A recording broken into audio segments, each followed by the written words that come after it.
Boa noite, meus amigos, minhas amigas do Reflexões Psiquiátricas. A gente está começando mais um Reflexões Psiquiátricas. A gente vai falar sobre cigarro eletrônico, né? Não sei como é que é. Cigarro eletrônico, a gente já bota uns Smoke Gets in Your Eyes. Peraí, Maristela, que eu não te homenageei ainda. Tem 2 minutinhos para botar a música que você pediu. Agora eu vou botar uma outra música para você, que é um tango. Fumando Espero, de Gardel. Temos mais um minutinho. A Maristela é roqueira, então já vou botar uma música de rock para ela. Oi, Laura.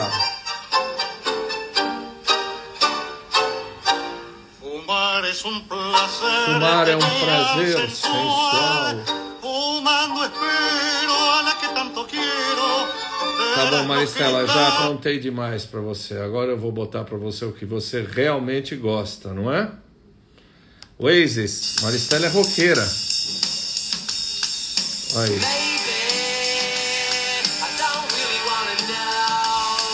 É isso aí, né, Maristela? Não adianta eu botar Smoke Gets in Your Eyes ou tango, né? Você gosta de Oasis. Oi, Robertão, você tá recuperado?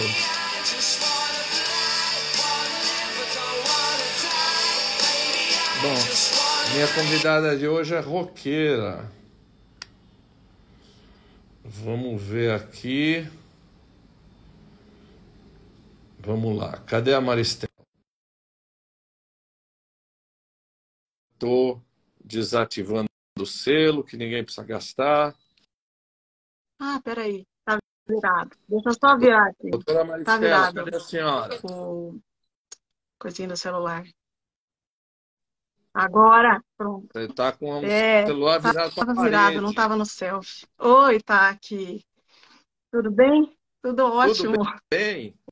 Quanto Pois tempo eu é, não te eu te vejo vejo? bastante, que eu tenho Né? acompanhado bastante o seu perfil aqui do Instagram esse ano todo. Legal, eu tenho conversado Sim, com você por é um aqui, né? prazer. Eu botei um tango para você de Gardel, Fumando Espero, né? Que é melhor não ficar Sim, fumando para esperar você. E eu sei que você é uma roqueira. Você me sim, pediu pedi. Oasis, não E foi isso? aliás, o Oasis tem uma música, uma das primeiras músicas famosas dele chama, né, Cigarettes and Alcohol. Mas eu achei que não estava muito bem. Eu achei melhor pôr a hit dele que eu prefiro, que é Live Forever, que então a gente vai falar de viver mais para sempre, né, do que Cigarettes and Alcohol, que eles já iam como bons roqueiros fumantes também, né? Mas obrigada pela música, mas gostei das Tá, referências anteriores do cigarro. tá bom. A doutora Maristela Isso. Schaufelberger, é assim que pronuncia, né? Deixa eu desligar aqui essa outra coisa aqui que estão me buzinando aqui. Pronto.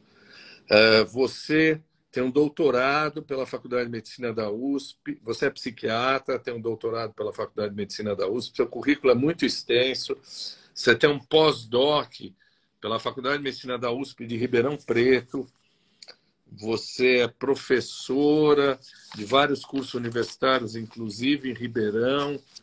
Eu vou te perguntar daqui a pouquinho para você contar um pouco da tua trajetória e você complementa tudo isso que você faz. Mas antes de mais nada, muito obrigado, você aceitou o convite que eu te fiz, faz muitos anos que a gente não se vê, e fico muito feliz de você ter aceitado o meu Imagina, convite. Muito tá? É obrigado, uma honra Maristela. minha.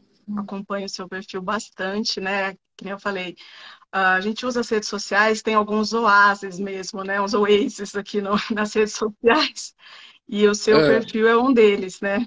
Então eu acompanho bastante. Então eu fico feliz, super feliz, honrada, acompanho os seus outros entrevistados também e as suas pautas, né?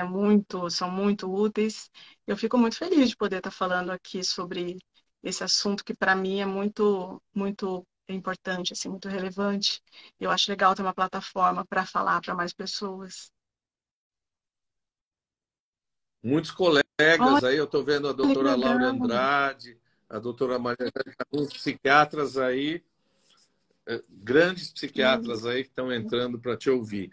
Então, a primeira coisa que a gente pergunta é assim: conta um pouquinho a tua trajetória e, se você me permite, a gente também vai fazer essa live homenageando o nosso querido, muito querido amigo Montezuma Pimenta Ferreira. Faz 4 anos que o Monte faleceu e eu sei que esse é um assunto que você também ouviu É, muito dele, não foi? Conta um Montezuma pouco a foi tua uma trajetória. das grandes inspirações, na verdade, né? Casou, assim, esse encontro foi uma inspiração. Então, vou tentar resumir, mas eu fiz a graduação na Unicamp, né, de medicina, já com o intuito de fazer psiquiatria.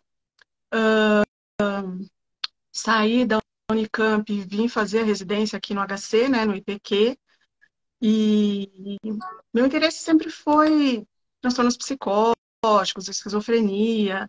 Eu não tinha interesse particular em álcool e drogas, por exemplo. Mas desde a faculdade eu já tinha uma questão ali com o cigarro, que aí depois cresceu, porque eu observava que no Hospital das Clínicas da Unicamp a gente tinha muitos pacientes internados por conta de álcool, né, outras substâncias e cigarro, as complicações do cigarro. Então, isso já me pegava um pouco na época da graduação, que eu sentia essa falta de uma assistência psiquiátrica específica para tabagista, aulas específicas sobre dependência de nicotina. Eu sentia que o tabagista ele ficava meio jogado, assim, à espera de alguém para cuidar das complicações dele, né? Cardiológicas, oncológicas, pulmonares. Mas a gente não abraçava o tabagista na psiquiatria. E aí, quando eu entrei, então, na residência, eu fiz a minha formação já com esse foco em fazer pesquisa em esquizofrenia, que foi onde eu fiz, né, meu doutorado e tudo mais. Mas eu também conheci o Montezuma, ele era, né, nosso supervisor no ambulatório, né, e foi a primeira vez que eu encontrei com um médico, né, com um psiquiatra, especialista em tabagismo.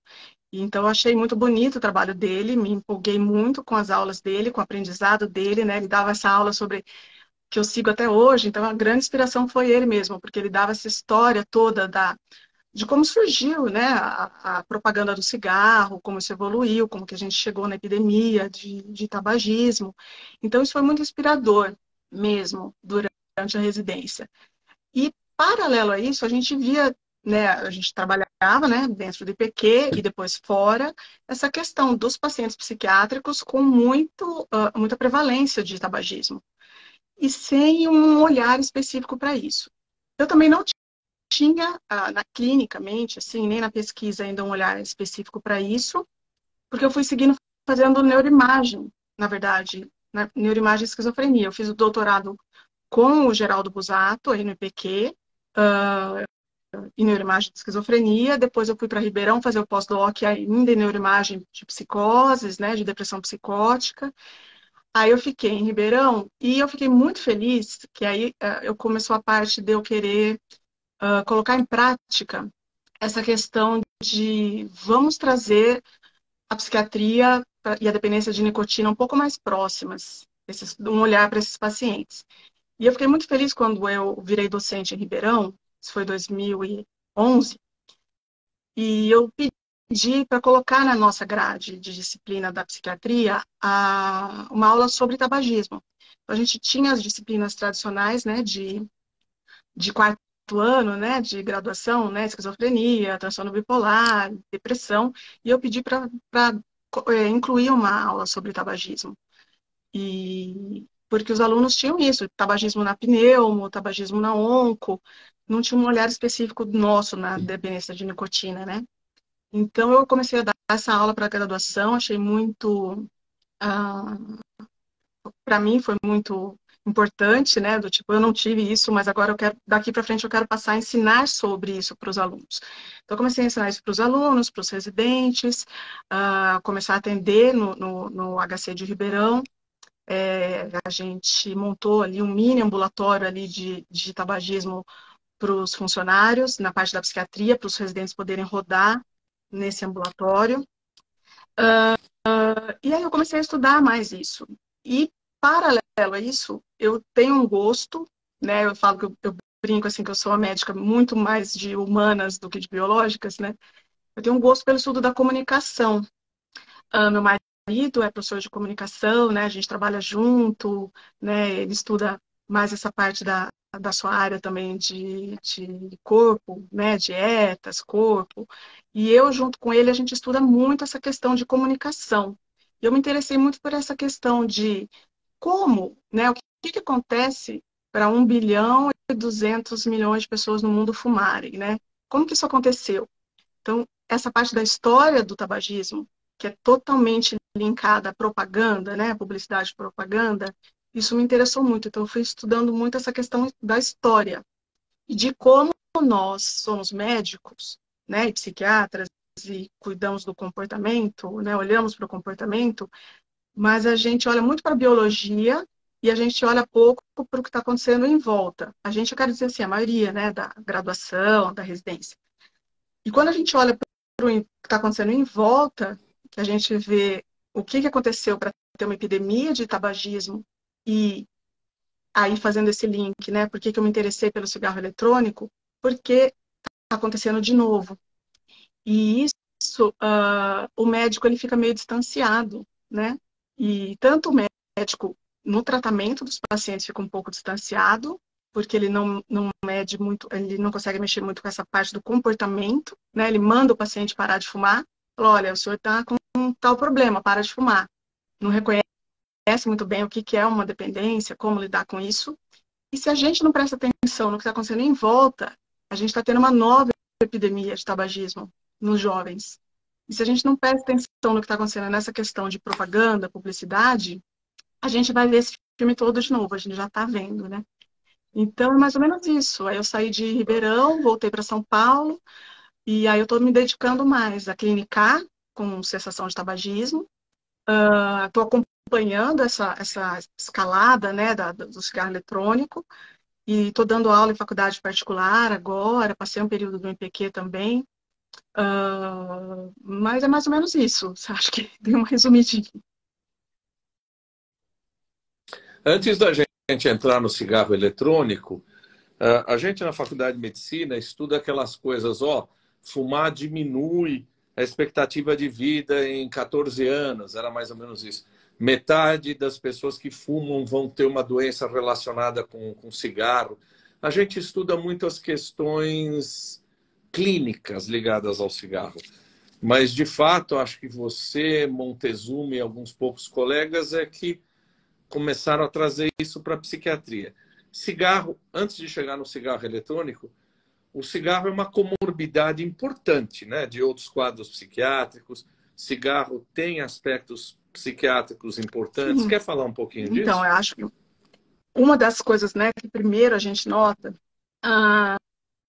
é que dentro quando a gente fala de dependência química, né, de transtorno por uso de substâncias, geralmente a gente esquecia dele, né? A gente pensa em substâncias que alteram a mente, né? Então você vai pensar maconha, cocaína, crack, as outras drogas. O cigarro, a gente às vezes tinha que até lembrar os residentes, assim, né? Olha, você está na listinha aqui, né? No F10, F11, F12, F17. A transtorno por uso de substâncias, né? A dependência de nicotina é um transtorno por uso de substâncias em si. Ela aumenta o risco para outras, né? Para outras comorbidades. E vice-versa, né? Tem sempre um papel duplo aí. O que a gente vê mais frequente, que já logo de cara chamava muita atenção, era essa relação com as psicoses, né? Com a esquizofrenia. Que tem estudos assim você tem coortes de pacientes, até 80% dos pacientes com esquizofrenia fumando. Isso era muito frequente, comum, e durante muito tempo tinha essa relação, né? De que primeiro vem a esquizofrenia, depois vem o cigarro.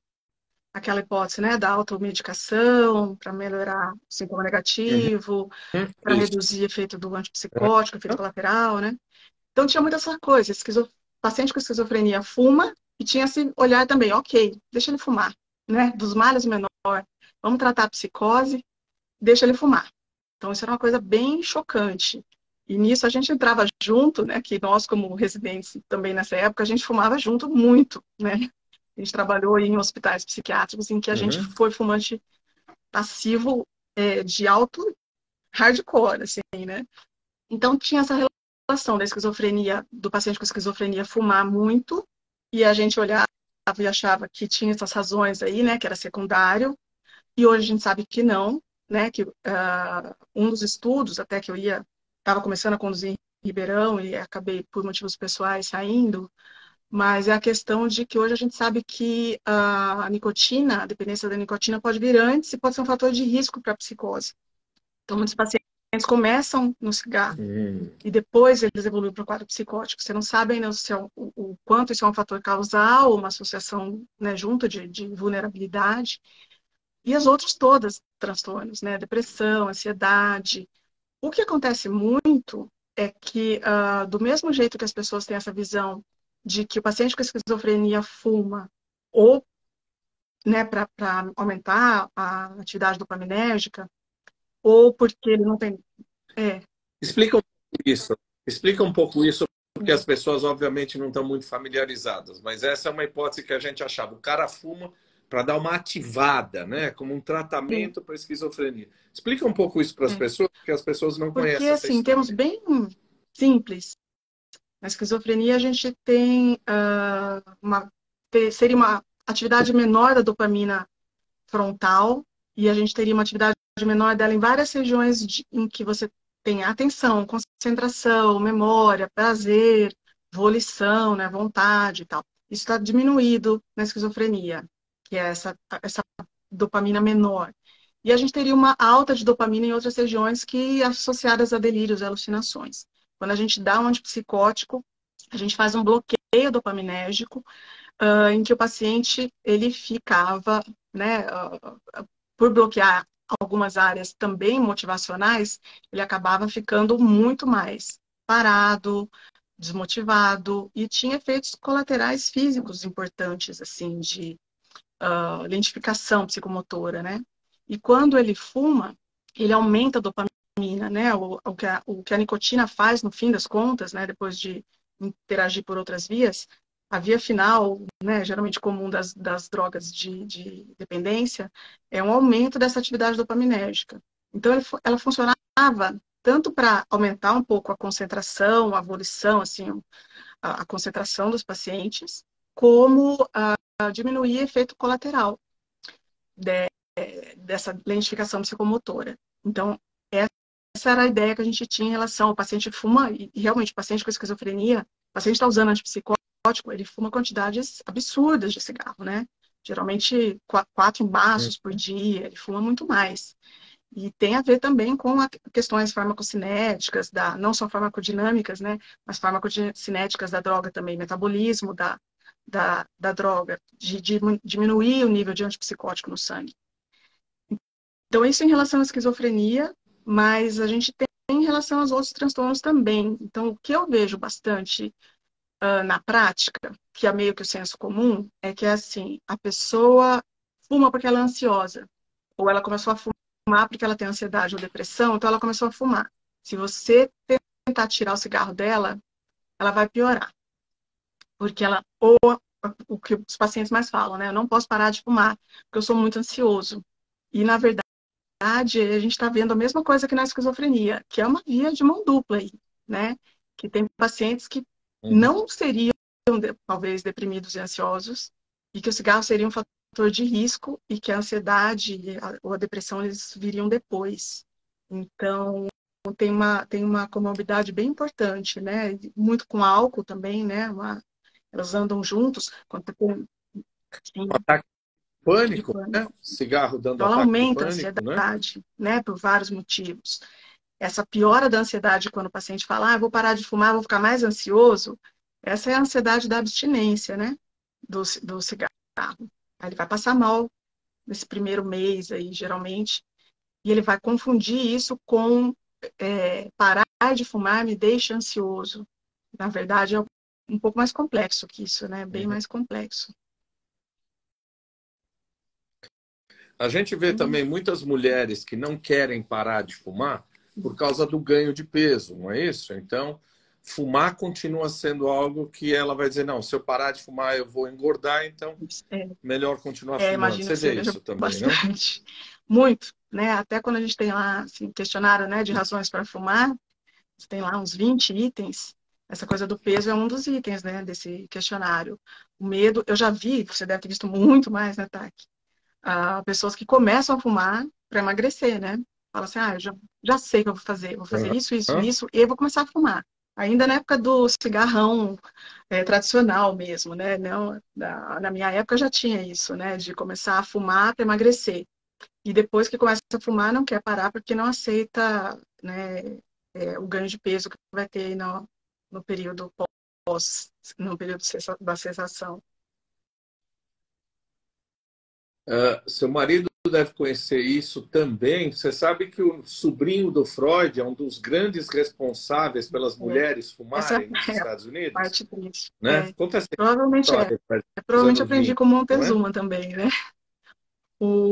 A história É, da propaganda do cigarro, então a gente tinha, até já tinha as grandes companhias de cigarro, né? No final do século XIX, início do século XX. Mas você tinha uma coisa restrita, mais para homens, né? Charuto, cachimbo, uma coisa mais elitizada. Então a gente tem aquelas imagens clássicas, né? Do Freud, Einstein, todo. Era restrito aos homens, né? As mulheres não era uma coisa bem vista, a mulher fumar.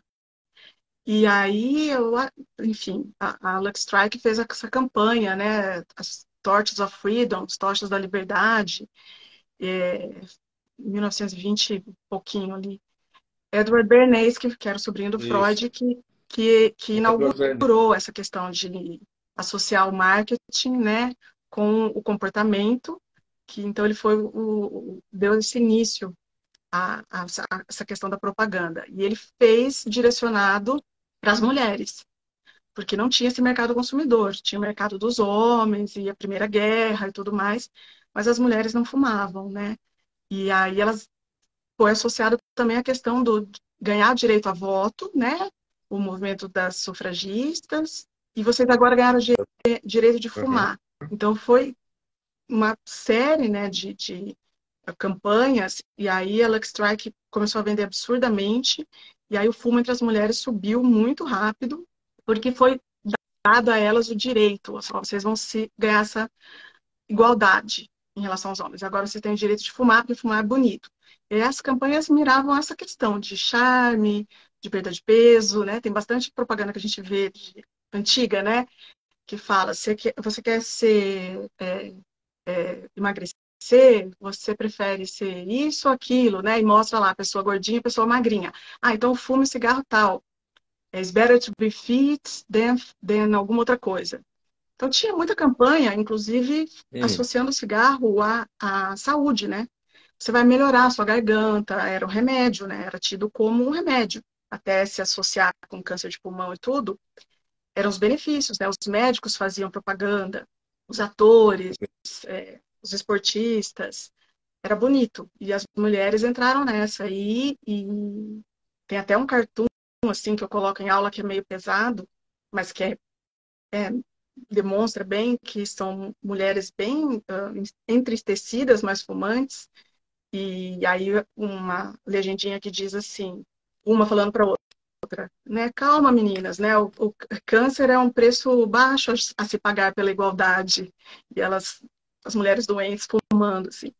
Então, aí que aconteceu isso, e isso está acontecendo bastante agora também. Porque ainda era mais masculino o universo do cigarro, né? Agora isso está se invertendo com a nova geração. Tem um cartaz da Rita Hayworth fazendo um filme muito famoso da época, acho que era Gilda, em 1941. Ela está com uma piteira assim super sensual, né? Quer dizer, o cigarro também tinha essa coisa da sensualidade. Mas vamos falar do cigarro eletrônico. Você falou para mim assim, ó, não coloca fumar cigarro eletrônico porque não é exatamente esse termo, né? O que é o cigarro eletrônico? Como é que surgiu? Então, não se fuma cigarro Eles eletrônico? Qual que é a colocam, definição até disso? nos artigos, você fala assim, cigarette smoker e o e-cigarette user. usuário.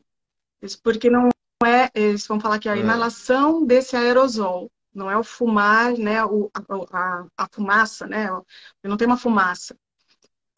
É um dispositivo, na verdade, o termo cigarro eletrônico é um termo meio genérico, mas na verdade são vários dispositivos. O nome oficial, né, para a gente aqui no Brasil, né, DEF, né, dispositivo eletrônico para fumar, e aí pode vir de várias maneiras, né, e ele já passou por várias gerações, né.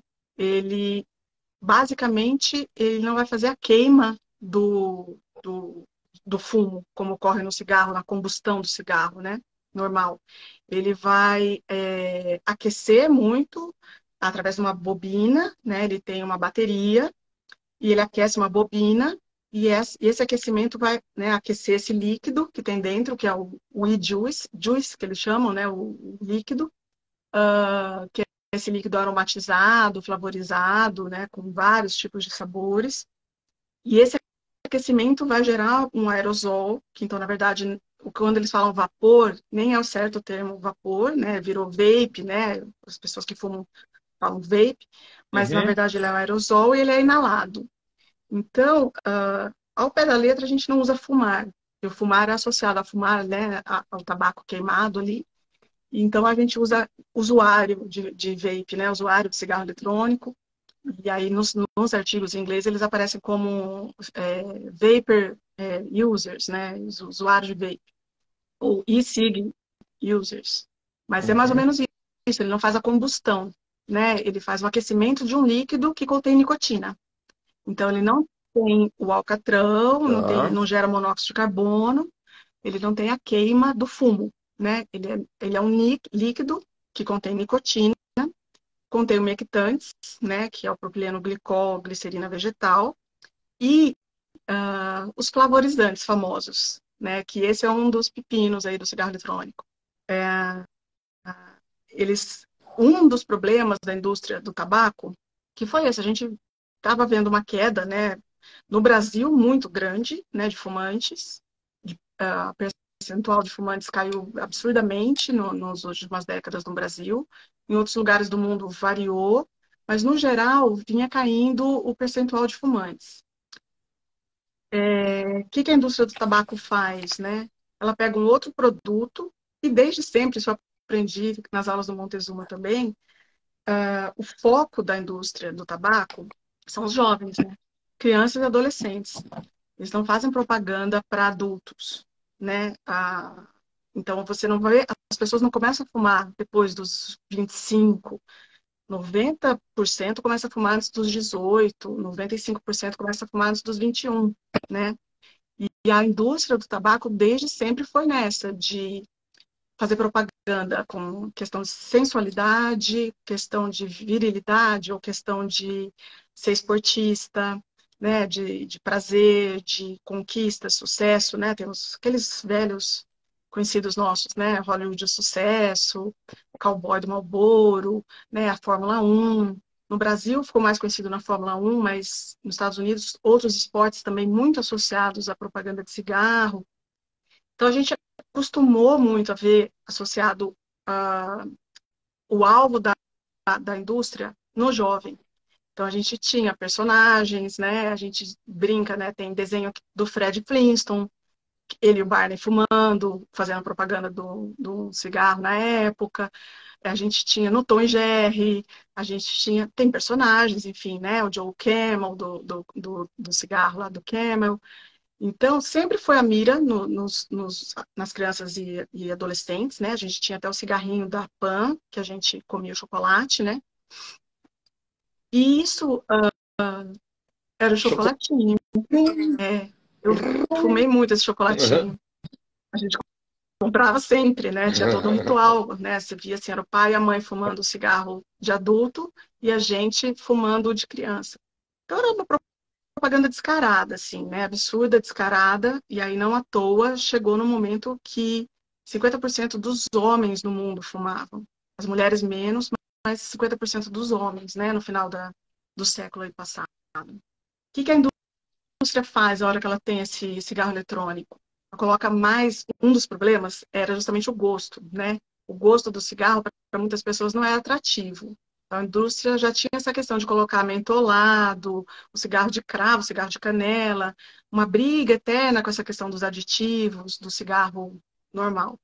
Quando você tem o cigarro eletrônico, aí eles colocam o sabor que você imaginar lá dentro, né? De algodão doce até tabaco, tem lá sabor tabaco, não sei o quê, para parecer que você está fumando cigarro.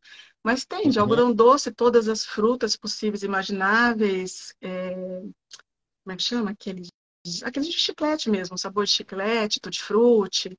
Então, eles são direcionados para essa população, né?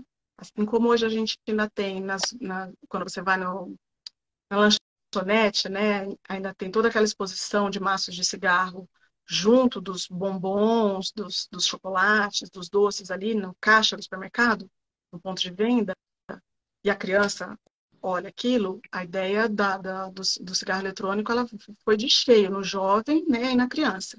Eles são muito coloridos, eles têm inúmeras embalagens, inúmeros modelos.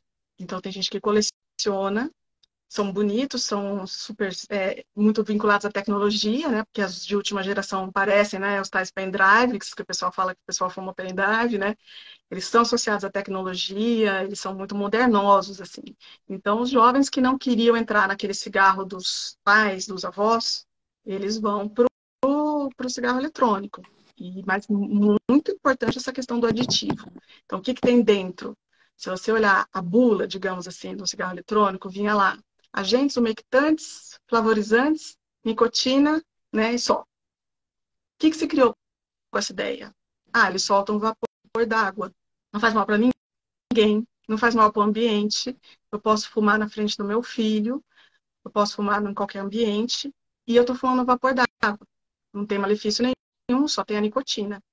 E a hora que você vai olhar o que são esses, né, os umectantes, aditivos, flavorizantes, e o que esse aerosol vira, e o que essa inalação desse aerosol causa, aí é outra história. Então, aí a gente entra na parte perigosa do cigarro eletrônico, mas que as pessoas ainda não se dão muito nada, né, de conta, porque não tem esse conhecimento, então a percepção de risco do cigarro eletrônico ela é completamente alterada, né? Vamos lá. Tem um filósofo, acho que é americano, Frederick Jameson, que diz que é mais fácil imaginar o fim do mundo do que o fim do capitalismo, né? Então, é como uma hidra que você corta uma das cabeças e imediatamente ela já renasce com outra cabeça, né? É impressionante isso. Eu estava vendo uma estatística da OMS, que é o que você falou, 70% dos usuários de cigarro eletrônico são jovens entre 15 e 24 anos. Né? É isso mesmo, você começa a ver jovem, né? Outro dia alguém entrou no consultório com cheiros de morango, são muito atrativos, Sim. não é esse tipo de coisa? Então, tá, que eles entraram nessa de que não vou fumar o cigarro careta, né, antigo. Primeiro eles foram, porque a evolução foi assim, né? O tabagismo estava caindo bastante, os jovens, não, a gente não vai começar a fumar cigarrão lá normal. Então, eles começaram a entrar nessa pegada de que o que faz mal não é o fumo, o tabaco. Porque tem essa onda, né, de que tudo que é natural faz bem, não tem como fazer mal. Então, eles começaram a pegar o fumo e enrolar e fazer aquilo que nossos avós lá faziam, né? Vamos fumar o natural. E que não tem amônia, não tem os outros aditivos ali do cigarro industrializado. Começaram a fazer, então os jovens começaram a enrolar seu próprio tabaco. Aí a indústria foi lá, muito esperta, já criou o cigarro que na verdade era, a gente não vai vender o maço para vocês, a gente vai vender uma maquininha de enrolar. Então já foi o primeiro golpe assim que a gente já olhou, epa, tem uma coisa estranha aí. Já começaram a vender as maquininhas. Então aí enrola seu próprio cigarro. E aí os jovens já foram caindo nessa primeira armadilha, né? De que, olha, a gente que vai fazer, então é natural. Esse foi o primeiro. Depois veio a onda do cigarro eletrônico e se encaixou muito bem, porque veio nessa de que não faz mal, é gostoso, eu estou fazendo uma coisa que não faz mal a ninguém, e vira moda, né? E aí o adolescente ele vai nessa de eu quero consumir, eu quero comprar, tá na moda, os amigos usam, a gente faz um grupo, todo mundo usa junto, mais ou menos o que aconteceu com o narguilé também, e sem nenhum aviso, né, de que isso podia fazer mal. Então, já veio lá de trás a história Uhum. do narguilé, quando os jovens começaram assim, não, então tá, cigarro faz mal, a gente não vai entrar nessa fria, assim, que, né, todo mundo já sabe, fumar virou brega, perdeu o status, não tem mais propaganda, não tem mais cigarrão na Fórmula 1, não tem mais cigarro nas estrelas de cinema, cigarro tinha ficado muito brega. Aí eles vão migrando, né? Primeiro, migraram bastante aqui no Brasil, a gente viu para o narguilé. Narguilé. E eu comecei a achar estranho porque eu ouvia as pessoas falando assim, adultos, né? Ai, graças a Deus meu filho não fuma. Meu filho só usa narguilé com os amigos. Aí eu assim, gente, isso tá estranho. E os jovens falavam, né? Quando eu ia atender um paciente jovem, você fuma? Não. Aí passava um tempinho, eles falaram, não, o que você faz da vida? Ah, eu saio com os amigos, a gente faz a rodinha e tal, a gente vai no bar ali, a gente vai usar o narguilé. Aí eu assim, mas então você fuma? Eles, não, eu só uso narguilé. Então, percepção de risco aí também já não tinha, né? Não tinha essa noção de que era tabaco. E o narguilé também faz aquele estrago. E aí o cigarro eletrônico veio, aí a coisa se perdeu, né? Porque o que aconteceu? As pessoas ainda pensam que ele é uma alternativa, né? Que ele é uma coisa alternativa. Tem gente que não sabe que as grandes companhias, né, já adquiriram essas marcas, né? Então, com o passar do tempo, a gente foi passando do primeiro cigarro eletrônico.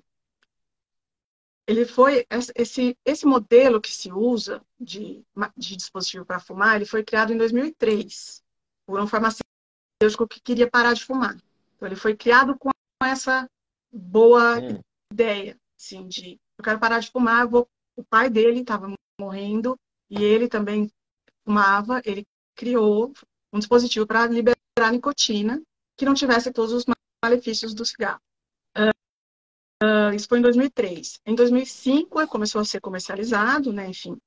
Só que ele ainda era uma coisa muito tosca, que não agradava muito assim aos fumantes. Porque a ideia era, olha, a gente tem agora um negocinho que solta nicotina, e aquilo que a gente mais sente falta, que é ficar tragando, né, ter o que fazer com essa mão, automatismo, todo esse ritual, a gente vai continuar tendo, só que a gente se livra do cigarro. Então, seria uma redução de danos aí. Então, a primeira vez que eu vi o cigarro eletrônico foi nessa vibe, assim, de uma amiga que queria parar de fumar. E aí, olha, trouxeram para mim, um amigo me trouxe da Europa, isso aqui, ó. E era, né, o tal do cigarro eletrônico. Eu falei, o que é isso? Ela falou assim, é só um vapor com nicotina. Então, eu vou me livrar do cigarro e eu não vou ter câncer, não vou ter outros problemas, porque a nicotina não causa problema nenhum. Eu achei estranho, porque se você for olhar, né, uma das coisas que a gente mais tem dificuldade quando você vai tratar, fazer a cessação do tabagismo, é essa questão da habituação, né, dos rituais, de pegar, de ficar com a mão e acender e fumar. Então, se você vai trocar o seu cigarro por uma coisa que você vai fazer o mesmo ritual, já não faz muito sentido. E você vai trocar por uma coisa que tem nicotina, também não faz muito sentido, diferente do quando a gente vai falar de PET, goma, é outra coisa, adesivo, né? Mas não faz sentido você substituir por uma outra coisa semelhante que está mandando nicotina para o seu cérebro. Mas ainda ia nessa onda de redução de danos. E aí ele foi propagandeado como isso, né? Olha, é para aquele senhor, para aquela senhora, né? Tá lá com 60, 70 anos, não consegue parar de fumar, ela vai usar o cigarro eletrônico.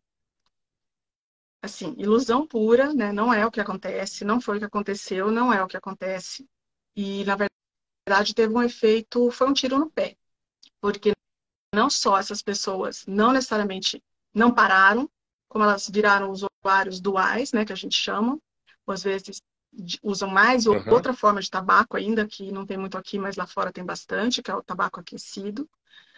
Essas pessoas não param de fumar, necessariamente, ou elas trocam para o vape o eletrônico e não conseguem sair do vape. E aí, se o vape fosse só nicotina, ainda ia, mas ele não é só nicotina. E o tiro no pé foi que a indústria viu esse potencial imenso dessa juventude e, então, o que seria um método de cessação de tabagismo virou uma nova forma de entrada para os jovens. Então, o que a gente diz é que ele basicamente é uma nova forma de mandar nicotina para o cérebro, de vender nicotina. Né? Ele é um invólucro da nicotina.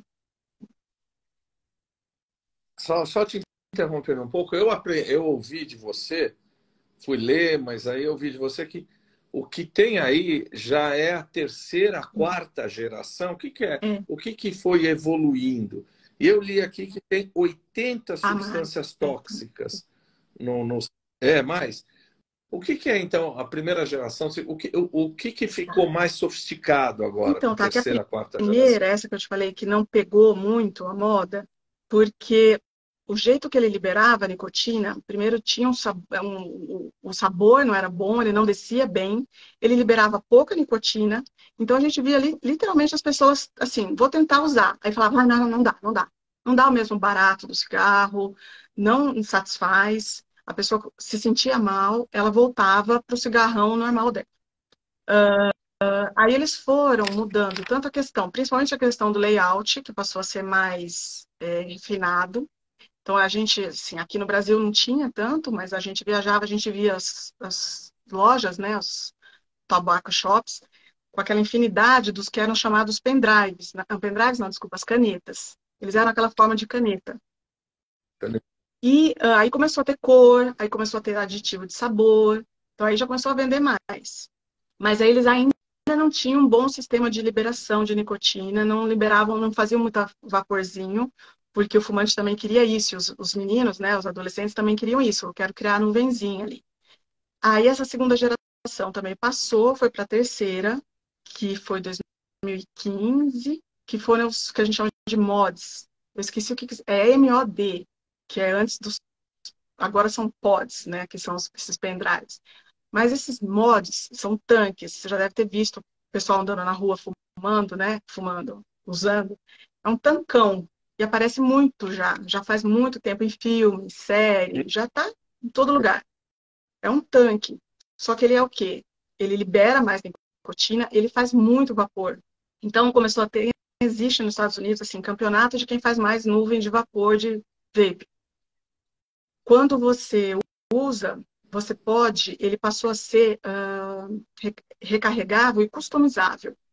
Então, tem comunidades, tem toda uma comunidade vapor, que eles montam, eles viram verdadeiros engenheiros. O gosto deles não é comprar pronto o cigarro eletrônico e colocar o liquidinho ali e usar o que está pronto. Eles querem montar, customizar o seu mod, nesse caso.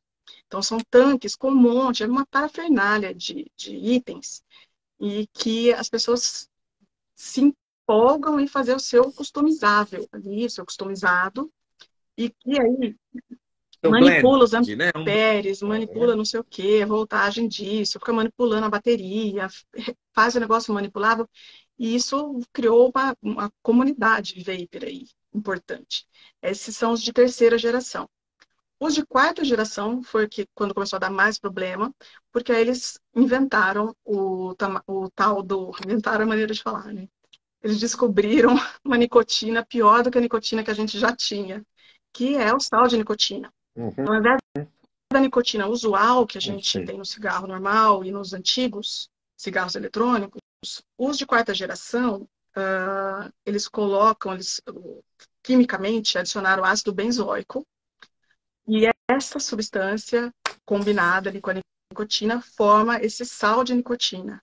E aí que a coisa começou a virar um problema mesmo. Porque até então a gente estava meio assim, ai, tá bom, vai, a pessoa já fuma mesmo, cigarro eletrônico é só mais um tipo de cigarro. Não, aí a coisa começou a complicar, porque esse sal de nicotina ele é mais viciante, ele faz com que a pessoa tolere melhor essa inalação, né, da substância, e ele permite que você coloque concentrações altíssimas nesses juices, nesses refis desses líquidos de nicotina. Então, um podezinho, né, o refilzinho ali do líquido, equivale a um maço inteiro, como se você fosse fumar aquilo.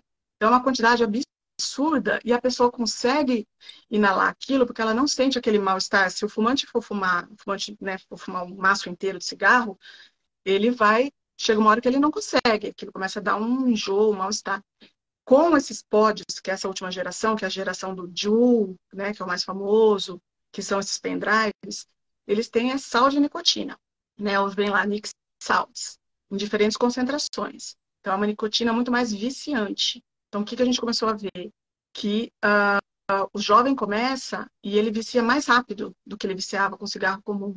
E é mais difícil de parar também, né? Então, tem toda a questão do layout, né, do produto, das cores, dos sabores, né, de ser novo, né, da novidade, de você carregar mesmo, tem entradinha USB, enfim, tem toda a questão da tecnologia, da modernidade, e uma nicotina mais potente, uma forma de nicotina pior do que a que já existia. Então, em termos de dependência química, isso aí já é um alarme, assim, pra gente. E sim, então... E aí, Desculpa.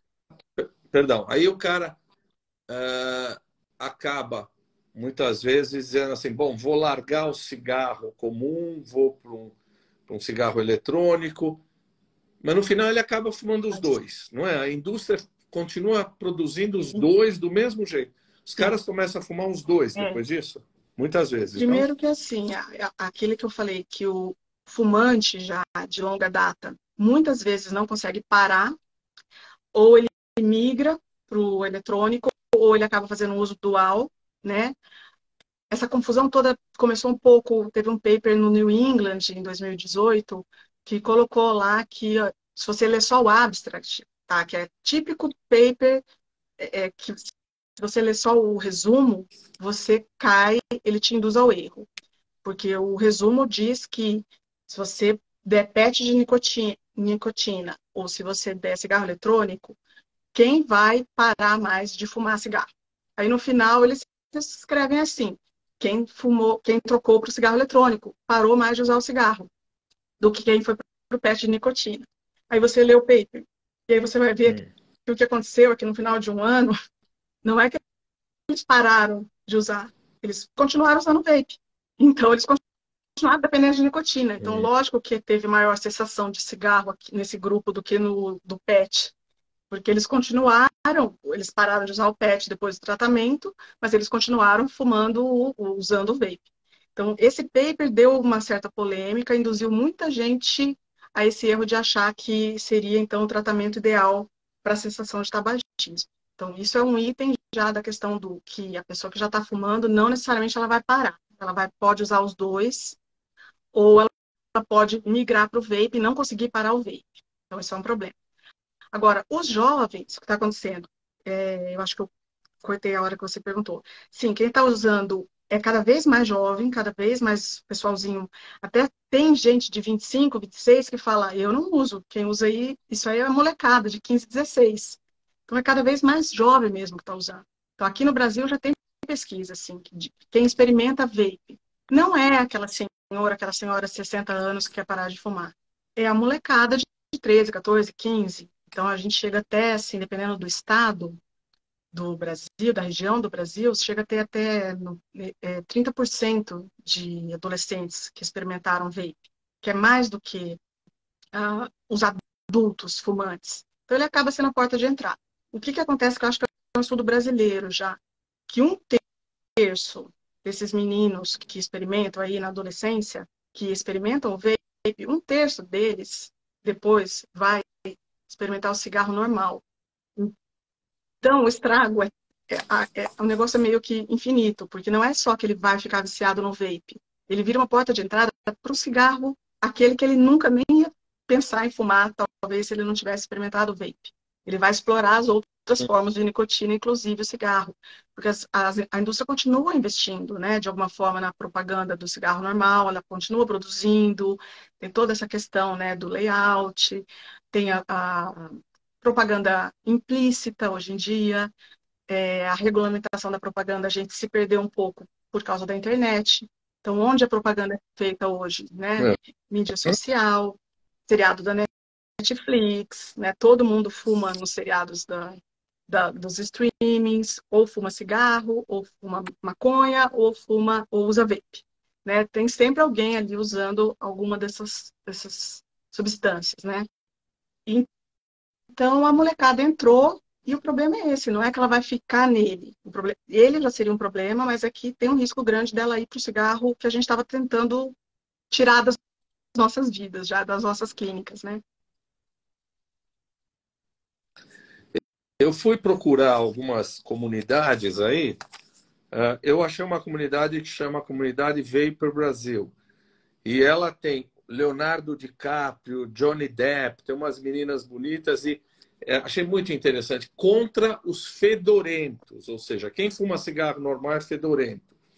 Depois tem a World Vapors Alliance, que diz o seguinte: ativistas, devemos lutar pelos seus direitos. Ou seja, você está botando gente bonita, você está dizendo que cigarro é sujo, vapor é não, e dizendo que isso é um direito. Eu tenho que lutar pelo meu direito. Então, influencers, internet, você estava falando, você estava dizendo que seu marido trabalha muito com isso.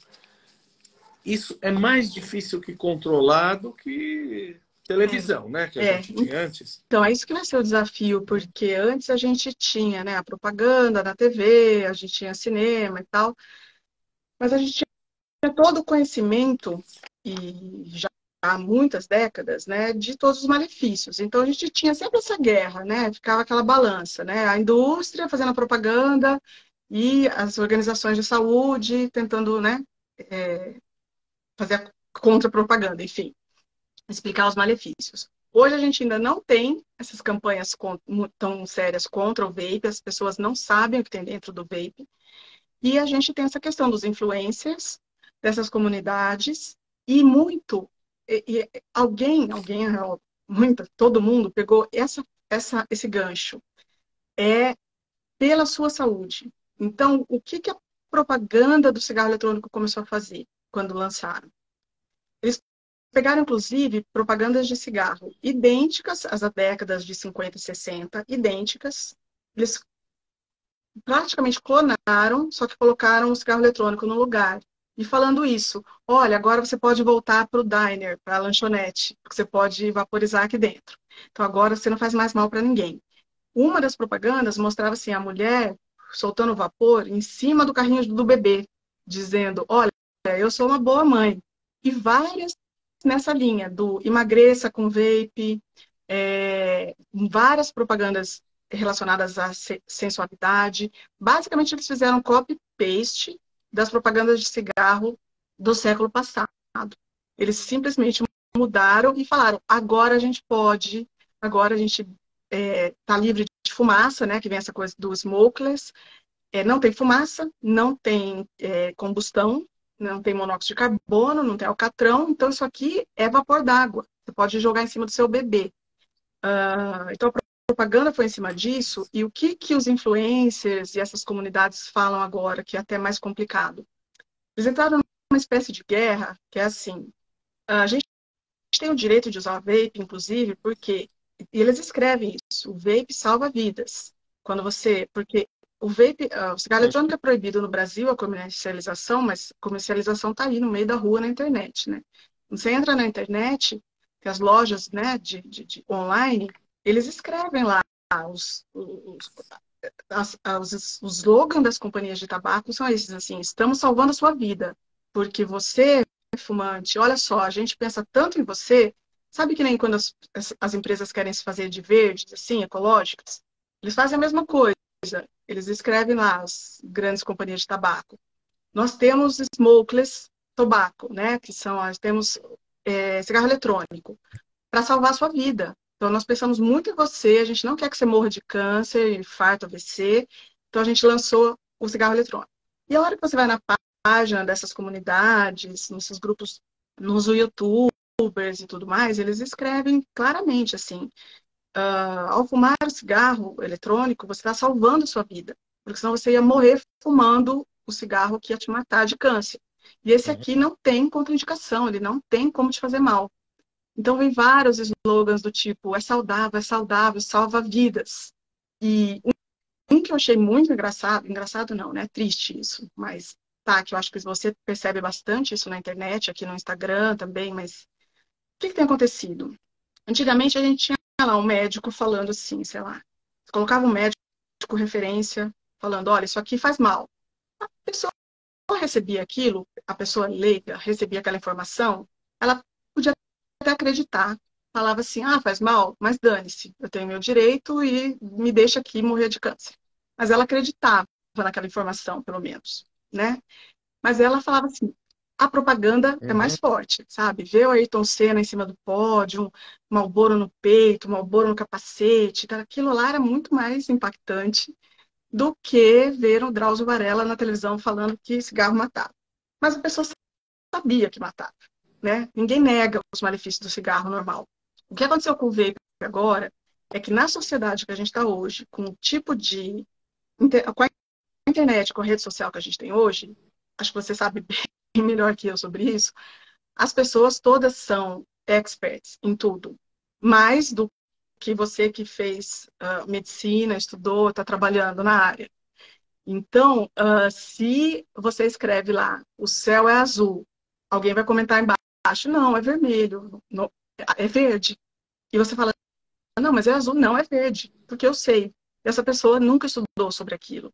Então, o que a gente tem visto hoje, que eu vi um dos Uhum. comentários, a gente lê esses comentários, a gente não sabe se ri ou chora, né?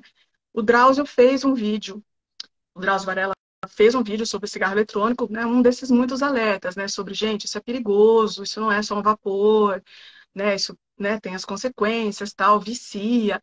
O Drauzio fez um vídeo todo didático.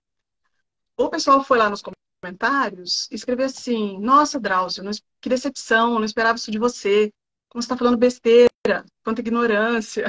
Então, aquele internauta, ele sabe mais que o médico. E aí ele vai colocar aquele comentário e vai sair falando aquilo. Do tipo, não, cigarro eletrônico não faz mal. Mas o médico está falando que faz. Não, mas não interessa. Eu sei mais que qualquer cientista, que qualquer médico. Então a gente está enfrentando isso também. Uhum. Porque antes, quando a gente falava para uma pessoa, para um paciente, olha, você sabe que o cigarro faz mal, né? Ele falava, sei. Aí ou ele falava, ah, eu quero parar, ou ele falava, eu sei, mas eu quero continuar fumando. Mas não tinha muita discussão. Causa câncer de pulmão, não causa câncer de pulmão. Todo mundo sabia, todo mundo sabe. Com o vape, não. Você não tem mais níveis de discussão. Olha, o doutor Drauzio Varela falou que faz mal. Não, quem é o Drauzio para falar alguma coisa? Eu sou muito mais do que ele. Sim. Não, nós vimos isso na pandemia, né? A coisa do negacionismo. Tem até uma teoria psicológica, não é? Dunning-Kruger, que é quem sabe menos se É. sente mais autorizado a falar sobre o que não sabe, ou seja, o anticientificismo total. Mas vamos, eu fui tem a ver com câncer, doença cerebral, inflamação de intestino, coração. E eu achei um negócio chamado EVALI. EVALI é uma lesão pulmonar. O que é isso? Eu nunca tinha Esse ouvido falar. foi, Drauzio, tá, que quando, antes da pandemia, acho que foi 2018, 2019, foi um surto, na verdade, foi uma epidemia nos Estados Unidos de doença pulmonar, uma fibrose pulmonar, e que aí demoraram para descobrir o Hum. que era que estava acontecendo, o que atingiu eram usuários de cigarro eletrônico. Foi uma epidemia, acho que matou 2.000 pessoas, não sei, hospitalizou mais não sei quantas, teve um rapaz que precisou de transplante de pulmão, que ele ganhou esse nome, e aí o EVALI vai por alguma coisa, lung, né, de pulmão, induzida por cigarro, por dispositivo eletrônico. E aí a investigação é que isso foi causado pelo uso do cigarro eletrônico. Algumas pessoas discutem ainda se é pelo cigarro eletrônico ou se tem alguns fatores confundidores no meio aí do tipo, eram pessoas que tinham também misturado canabinoides dentro, né, maconha, óleo de canabidiol, sei lá, enfim, ou vitamina E, né, óleo de vitamina E. Então não foi o líquido mesmo do cigarro eletrônico, foram as outras coisas que as pessoas colocaram, porque isso é um outro problema do cigarro eletrônico, né? como ele é um dispositivo que você pode manipular, tem os vários customizáveis, você põe o que você quiser lá dentro. Então, está acontecendo isso também, né? As pessoas estão usando para fumar, para inalar outras várias coisas que não seriam inaláveis normalmente. Elas têm como colocar o que quiser lá dentro. Então, teve esse EVALE, matou muita gente, teve um rapaz que teve que fazer transplante de pulmão e ficou associado ao cigarro eletrônico. Então, esse é um tipo de complicação grave, que é uma fibrose pulmonar rápida em quem usa essas grandes quantidades aí, quem inala grande quantidade. E aí, então, nessa parte dos malefícios, né, que eu acabei falando até agora, eu não falei por que ele faz mal, eu falei da nicotina, mas não falei do resto, né? Quando a gente fala, tem um humectante flavorizante, e aí ficava nisso, primeiro, que os humectantes que ele tem, que é a glicerina vegetal e propileno glicol, eles são ok para o organismo se eles forem ingeridos, por exemplo, né, via oral, né, eles são os aditivos também, via oral. O pulmão não foi feito para receber esse vapor que sai do cigarro eletrônico. Não foi feito para isso. A hora que você faz, não é uma combustão, mas a hora que você faz esse aerosol deixa de ser só propileno glicol, glicerina e nicotina. Ele faz um combo que ainda não se sabe quantas substâncias tem lá dentro, né? Você falou aí, tóxicas descobertas talvez 80, mas tem mais milhares ali que não se sabe quantas são, e ainda não se sabe tudo que pode ser vaporizado, né, nesse aerosol aí. O que se sabe é que forma formaldeído, outros vários cancerígenos, né, compostos cancerígenos que já são classificados, né, naquela lista de que potencialmente causam câncer, com certeza. Então, quando você fala não causa câncer, peraí, em modelo animal, em estudo pré-clínico, né, em estudo, digo, experimental, já foi mostrado o potencial carcinogênico, né? Já estão se discutindo aí, tem um paper meio controverso discutindo se isso já foi mostrado em humanos, mas potencialmente com potencial carcinogênico, tanto formaldeído, acetaldeído e um monte de metal pesado. Então, aquilo de falar que não tem outras substâncias perigosas é mentira, né? Tem o chumbo, manganês, cobre, zinco, sei lá mais o que, ele tem um monte de metal pesado. Então, ele forma uma combinação de substâncias meio que inédita, ninguém sabia o que era isso, né? Então, não dá para a gente comparar diretamente. Esse cigarro, a fumaça tem isso, e esse aerosol tem aquilo. E esse aqui, então, muito melhor do que aquele outro, ou esse é pior do que aquele outro. Não é bem assim, porque ele forma compostos que a gente não conhecia e que se mostraram potencialmente muito graves. Então, essa lesão pulmonar é uma delas, mas estão surgindo outros relatos, né? Então, potencialmente câncer, doença cardiovascular, com certeza, né? Pela própria ação da nicotina, a dependência, com certeza, e os aditivos de sabor. Tem alguns aditivos de sabor, inclusive, que são mais perigosos do que outros, né? Então, já identificaram lá, sei lá, o da canela tem uma substância química X. Porque não é assim, o que tem lá dentro é inócuo, não é inócuo. Então, o vapor tem um monte de substância perigosa. Não só para o pulmão, não só para o cérebro. Então, a gente pode estar vendo aí uma nova epidemia de complicações muito graves, inclusive hepatite, lesão hepática, lesões, né, de gengiva, né, que também a gente já tinha com cigarro, mas várias outras, mais rápido do que com cigarro normal. Então, o que está acontecendo que os pneumos e os cardios estão vendo é assim, fibrose pulmonar, insuficiência pulmonar, o pulmão daquele jovem como se fosse um pulmão de um fumante de 60 anos. AVC, né? A gente vê, volta e meia aparece aí alguma celebridade aí, fala, nossa, fiquei internado, tal, porque eu tive complicação do cigarro eletrônico, nunca mais eu uso. Então, risco de AVC, risco de arritmia, risco de lesão pulmonar, muito mais precoce e intensa, e diferente das que a gente estava acostumado a ver do tradicional DPLC e enfisema. DPLC e enfisema também, mas essa da fibrose. E alterações imunológicas importantes. Então, ele causa muita lesão vascular. E ele tem micropartículas que são aspiradas e que não tem no cigarro convencional. Então, ele tem muita coisa aí dentro. E na questão da Covid tem um impacto, porque ele causa alterações imunológicas importantes, então ele piora muito, ele aumenta o risco, né, da Covid e piora as complicações da Covid. Mas então a lista de problemas causados pelo aerosol é muito maior do que se imaginava. E aí o que se fala é assim, a gente está na ponta do iceberg ainda, né? Porque a gente começou a usar isso em 2005, em 2015 começou essa epidemia da quarta geração aí do Juul, que aí muitos jovens começaram a usar. Então a gente não sabe o estrago a médio e longo prazo, mas a gente sabe já, assim, quimicamente já se tem analisado, olha, tem tudo isso daqui aqui dentro, que, inclusive substâncias cancerígenas, né? Então, esse é o medo que a gente tem, de não só que é uma coisa que vicia mais e mais rápido, como é uma coisa que causa outros tipos de lesão, né, de outros órgãos e mais rápido do que a gente já conhecia com o cigarro anterior, né, com o cigarro normal. Chega uma hora de live, eu já começo a ficar nervoso, achando que o Instagram vai derrubar a gente. Mas, doutora Maristela Schauferberger, desculpe, você foi brilhante. Você deu uma aula para a gente de clareza, de elegância. Super obrigado. Eu tenho certeza que as pessoas amaram, porque você conseguiu explicar conceitos muito difíceis.